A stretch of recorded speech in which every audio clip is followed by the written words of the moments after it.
welcome to another episode, Dr. James Beckett Sports Card Insights here with Brad Askew.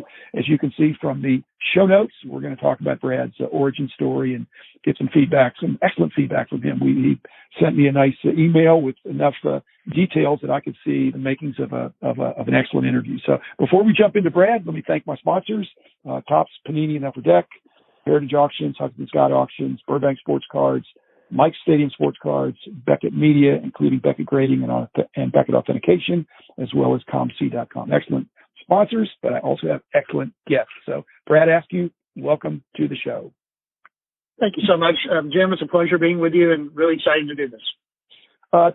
Let's get some context here. Tell us about your kind of hobby origin story. Most people had a hiatus. They had back in the day when they collected, and then they didn't, and now they do. And I think that's your story. So tell us about your hobby journey. And sure.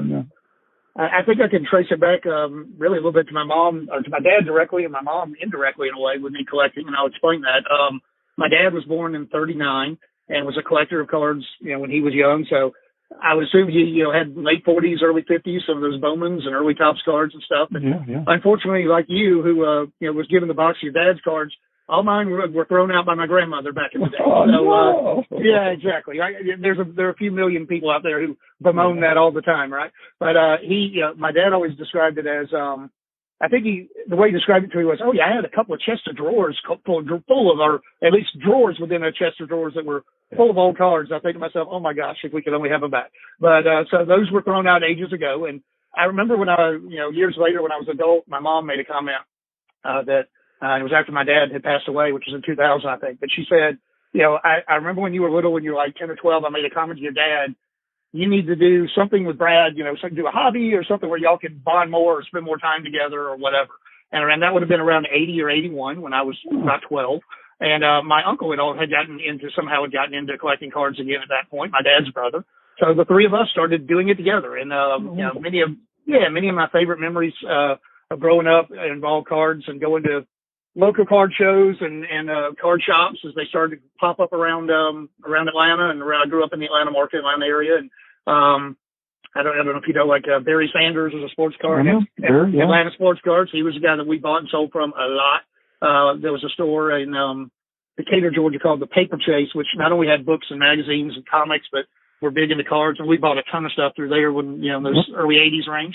And I distinctly remember not only going to local shows, but even going with my dad to, driving to Chattanooga, Tennessee, several hours and going to a show and seeing, Slaughter there's an autograph guest and, stuff like that. So just cool memories like that. My dad and I shared a passion for not only sports cards, but sports in general. So, and the two things kind of, work together in that standpoint. We enjoyed watching sports together and going to sporting events, but also collecting cards. And, we really, jumped into it full force, I'd say, back then, because in a fairly short period of time, within a few years, we'd accumulated every top set from 1953 up at that point, which was no small task. It was a lot. And then we had, and they were in pretty good shape, as I recall, as well. Unfortunately, we've sold off a lot of those years and years ago, but did that, and we had 55 doubleheader set and Football American from 55, just a lot of great cards, and bought a lot of vintage stars in addition to putting the sets together. So which I still have many of those, and I'm thankful for that. Go ahead. Well, Brad, so you're collecting with your dad. What's the dynamic there? I mean, were you the brains and he was the wallet, or were you the one finding the cards, or were you sharing and everything together? I mean, how much of a together hobby was it, and what was the division of labor? Right. Well, I can tell you it was his wallet. That's for sure. Okay. He bought it. He bought the cards and stuff, which was great, and just went full bore into it. And I would, I guess we would, obviously we were all, looking. We had want lists, of course, back in the day, and we need this, and this for that particular set, and we would go scouring the shows looking for it. Of course, it was pre-internet and everything else, where you could, so easily now call it up and find that, 1956 bill total you need. Well, you can't do that.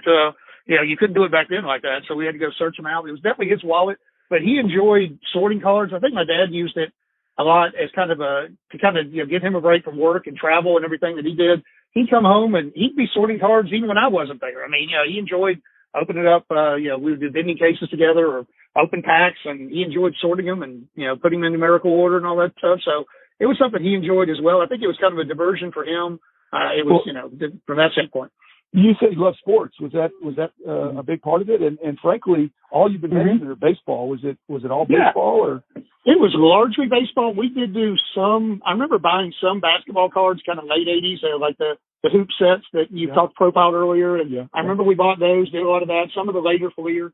Unfortunately, didn't buy up the year of the Jordan rookie like I wish we had in the long run. Looking back, but we did have some basketball, a little bit of football. I was a big Dolphin fan when I was young and loved Dan Marino, and we did have bought some football, but it was overwhelmingly baseball from a collecting standpoint, I would say. What well, that was they say now that today's as good as it's ever been, but you were there as I was in some of those years where it was awful good then too. Oh, absolutely. It's just good in a different way, you think? Yeah, I think it is in a way. I mean, I remember, your part about like people, leaving, being in the hobby and leaving. I don't think I've ever really left, but I did, by the time I got out of college and was starting to get into life, I actually went to work in the family business for a long time. I got married in 1996. I mean, the hobby was obviously a back burner thing at that point. Yeah. I still was collecting, doing some player collecting. But as far as, rapidly going out there and buying up boxes and cases and all that stuff, that really stopped for a while, for a long time. But I definitely felt like, it was great back then, even though, we definitely made a mistake as collectors, thinking of the now and then. I think we got wrapped up in that whole late '80s.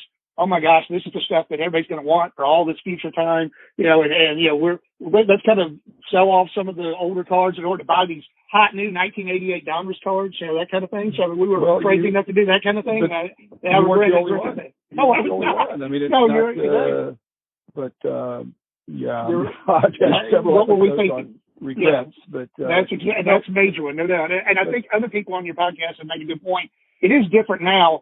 I don't speculate, don't buy as much really now, other than, I'm a big Eddie Murray collector, he's my guy. But as far as, I'm not out chasing the latest Zion or the latest this or that, but I can see why I think the hobby could be healthier now for the long run versus back then. Because back then, I bought up 100 of this rookie of so-and-so, right. Because there's a zillion of them being printed, that wasn't sustainable because obviously, supply way outstripped demand, even if the player was amazing. Nowadays, with as other people talk about, with the serial numbering, much more limited printings and stuff, I think there is more legitimacy to these cards holding their value and continue to go up. And, of course, we're blessed to be in a good economy as well, which always helps.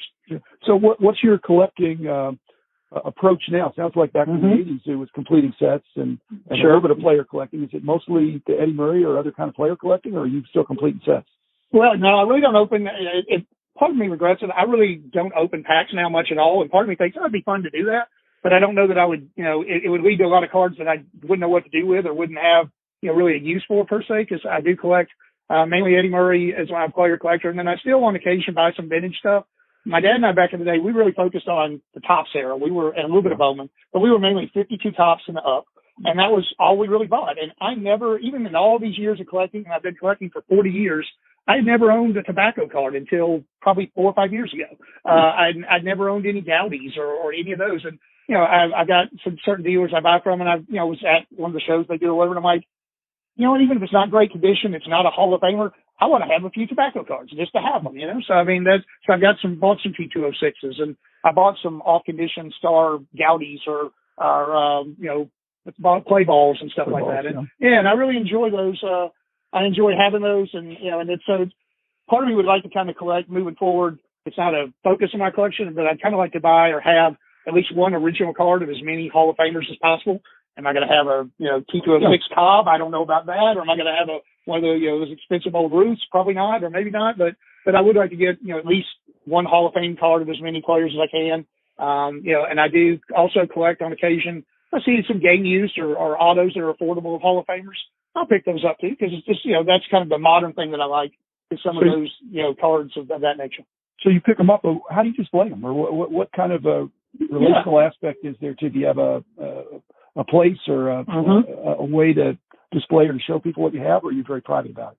No, I do have in my office, which is in my home. I've got an office upstairs, kind of a bonus room type setting, that my wife and I did a few years ago. I mean, I've got a lot of my Murray stuff on the wall, a lot of posters and stuff. I've got series of shelves that have got, some of my collectibles of him, a lot of memorabilia stuff that my dad and I collected over the years. I don't buy as much autographs or memorabilia stuff now as I did back in the day, but I've got a lot of autographed baseballs that we collected, autographed bats, Ted Williams cap, a 1969 Mets, a New York team signed ball that actually my mom got for my dad and I for the holidays one year. I mentioned when we started that my mom was kind of indirectly involved in my collecting. She never really collected like my dad and I did, or wasn't a part of our collecting, but at the holidays, she was really good about honing in on, hey, what have you seen that your dad would like, for Christmas, or talking to him about what's something we can get Brad, because that's what you talked about. Yeah, she was great. I mean, she perfect example real quick. We, one year my dad and I were out in Las Vegas, and I guess it was either fall of 92 or maybe 93, and we were in one of the nice collectible stores out there at Caesar's Palace, and they had an autographed Olympic jersey of Magic Johnson on the wall from the Dream Team, and they also had a Larry Bird one, and they were beautifully framed, matted, the whole thing. And so we came home, and my dad and I were talking about it, and she kind of pulled me aside and was like, which one of those you think I ought to get your dad for Christmas? So I'm like, and so I was like, let's go with Magic. And, at the time, of course, he'd already been diagnosed, and I was worried about that. And also, and I was always a bigger Magic fan than I was Bird anyway. So let's go with the Magic. And it's still hanging on my wall here in my office today. And I'm glad that he's very much alive and doing well also. Absolutely. Well, Brad, we're out of time. I want to come back and do another episode with you about Eddie Murray, because I think that's worthy of a whole episode. But any last question you have for me about the podcast or anything before we sign off on this episode? Sure. I guess one thing I thought about, I know that Clemente, of course, is your favorite player. I've known that for a long time, and that you started collecting in 56. But are there certain cards or maybe sets through the years that are your favorite? I know you had to kind of take a hiatus from being a collector there for a while when you were in the business and pricing cards. But what were some of your favorite card sets or cards through the years? Well, I liked some of the 30 stuff that my dad had gotten me a start on, the Goudies and the play balls and the heads up and batter ups, and had a little sprinkling of everything. I tried to complete those out. 52 tops is hard to beat, even though I was too young to have collected that. But 56 tops was one of my iconic sets. I mean, it wasn't that hard to complete it once you focus on it. There are no super rarities in it. And then as you move toward the present, one thing I could do, even when we were doing price guides, I did a lot of type card collecting, because I needed the type cards. And so that's kind of more than completing sets or doing player collecting. I've done a lot of type card collecting. So that's been a lot of fun. And the diversity, and the problem is when I show my collection to somebody or show parts of it, it's just overwhelming. Too much stuff. But like you, I've tried to alphabetize a portion of it and organize it so people can at least know where to look if they've got a favorite player. So yeah, that makes sense. 56 and 57 tops among the old tops are my favorite as well. Yeah. Well, Brad, thanks. We'll be back again tomorrow with another episode. And listeners, I promise to get Brad back here to talk about Eddie Murray, and we'll do that pretty soon. So thanks, Brad. Thanks, listeners. Be back again tomorrow with another episode.